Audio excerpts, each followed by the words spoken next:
Hi everyone, I'm Ken, Director of the Greenleaf Community. You're watching Life is for Learning, and today we're going to learn some puzzle skills which can be more than just a game. It will help your child with their reasoning, and that will aid in their education.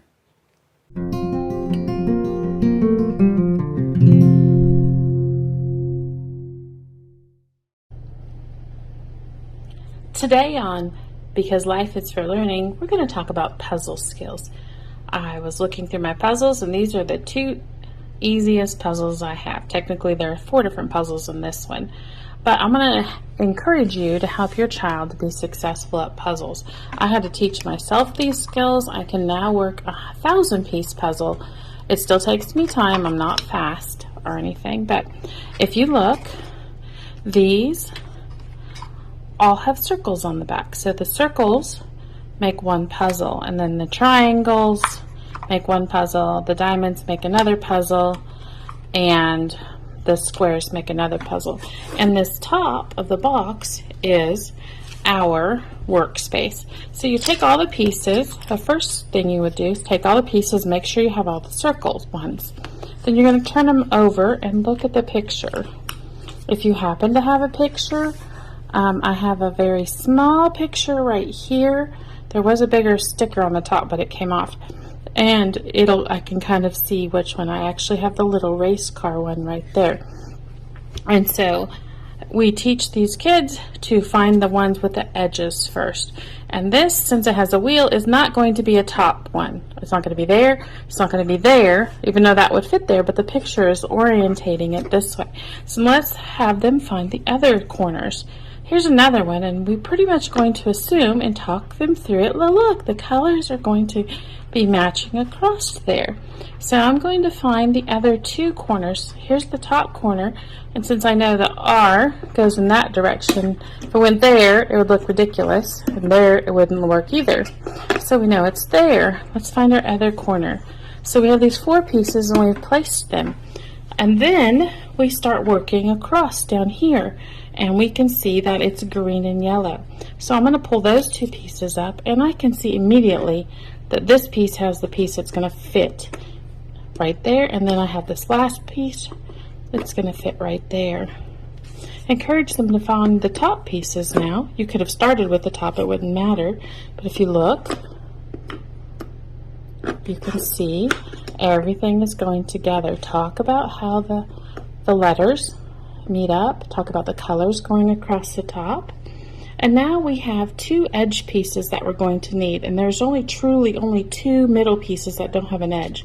So I see that the edge is kind of a beige colored. So here we go. And I know it's going to go this way because this is not going to fit there. So I'm going to spin this around and match that tire to that. And there's a little bit of give in here, so there you go. And then we're going to match this side. Now we have 2 true middle pieces. And I'm looking at these tires and the colors, and I'm going to see that this one goes here because we've got the yellow.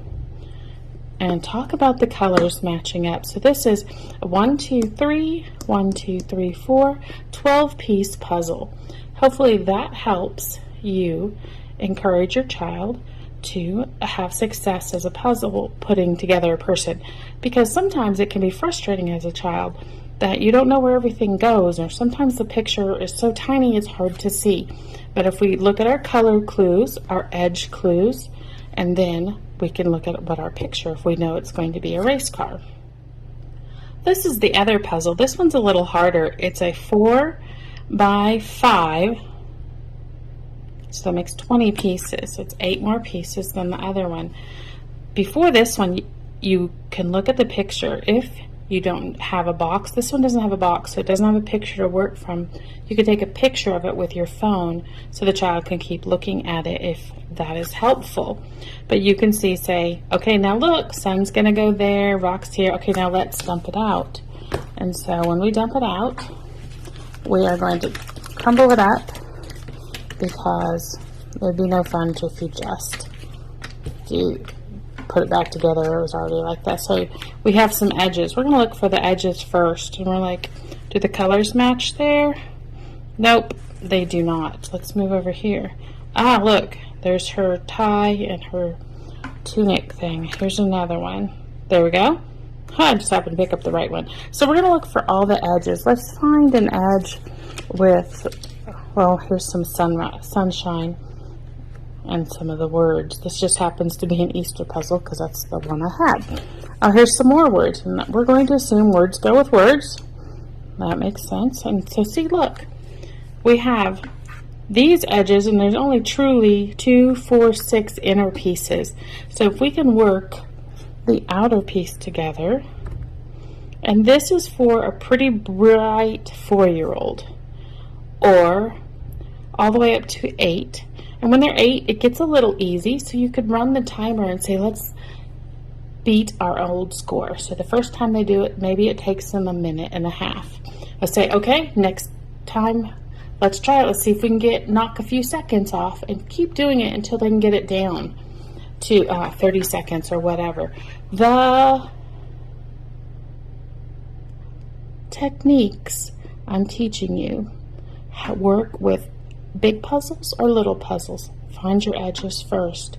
Look at your picture. Match up the colors in the picture. I know I'd be looking for a gray edge piece here. Is that going to be this? Yep, that just happens to be that, gray and the brown. Then I need a corner piece that is brown and green. That is not that corner piece, but that one goes up there. So that hopefully will help you and your child to be successful while working puzzles together. Remember, when you're working with your kids, it should be a fun thing. If someone is crying about it, try to make it fun, or stop, or try it again another day. Maybe you guys can have fun on another day, and that would be just okay. So thanks for joining us, and because life is for learning.